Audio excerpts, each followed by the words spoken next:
bien, il y a moins d'activité dans les hôpitaux alors qu'on augmente les budgets. Il n'y a pas moins d'activité, il y a des patients qu'on ne peut pas. Non, mais c'est les chiffres que vous donnez. Mais les budgets sont en hausse. Les budgets sont en hausse. Il n'y aura pas d'économie sur l'hôpital dans ce quinquennat, je vous rassure.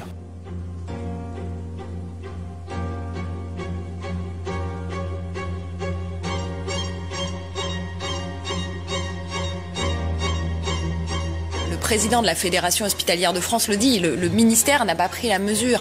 Les soignants de Marseille témoignent qui se volent des brancards entre services parce qu'ils n'en ont plus.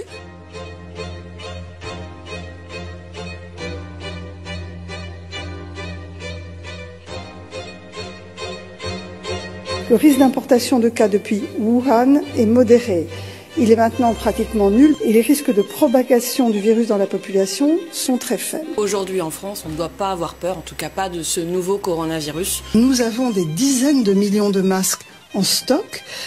En cas d'épidémie, ce sont des choses qui sont d'ores et déjà programmées. Eh bien moi je crois qu'il n'y a pas de raison de s'inquiéter outre mesure et qu'au fond, la meilleure manière de rassurer les gens, c'est de les informer tout simplement. Ce sont les Chinois qui manquent de masques et pas les Français. Absolument. Exactement. Moi je pense qu'avoir autorisé le match Lyon-Turin, c'est une bonne chose. Mais Sabrina, encore une fois, rassurez-vous, ce n'est qu'une grosse grippe pour l'instant. Personne n'a besoin de porter un masque si un médecin ne vous demande pas d'en porter un. Coronavirus n'égale pas mort. Là, le coronavirus, c'est une grippe.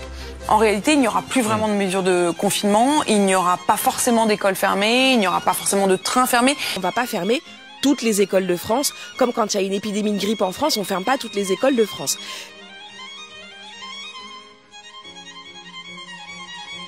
Bon, c'est un virus de plus, c'est, on le dit souvent, c'est une forme de grippe. Est-ce qu'il est envisageable qu'on ferme toutes les écoles de France? Nous n'avons jamais envisagé la fermeture totale. La pleurniche permanente hospitalière fait qu'on est en permanence au chevet de notre hôpital. Porter un masque en population générale, ça ne sert à rien. Il y a une tension, il n'y a pas une pénurie. Nous disposons à ce jour d'un stock d'État de 86 millions de masques. Pourquoi est-ce que le président de la République n'est pas muni d'un masque? Mais tout simplement parce qu'il n'y a pas besoin d'un masque dès lors qu'on respecte la distance de protection vis-à-vis des autres. Le voilà, Emmanuel Macron qui met un masque. Face à l'épidémie, la confiance des Français envers l'exécutif est en chute libre.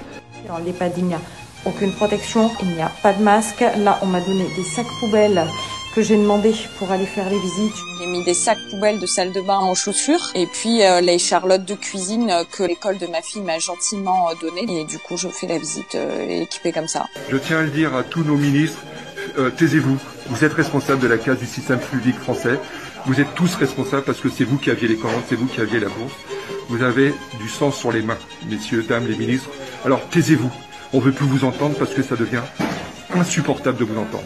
Du côté de la population maintenant, sachez que l'Académie de médecine a déclaré ce soir qu'elle recommandait le port obligatoire du masque, même pour le grand public. On nous a pourtant largement répété qu'il ne servait pas à grand-chose si l'on n'était pas soi-même malade. Une version qui a arrangé tout le monde alors que les stocks étaient quasiment vides, mais qui est loin d'être partagée par tous les scientifiques de la planète.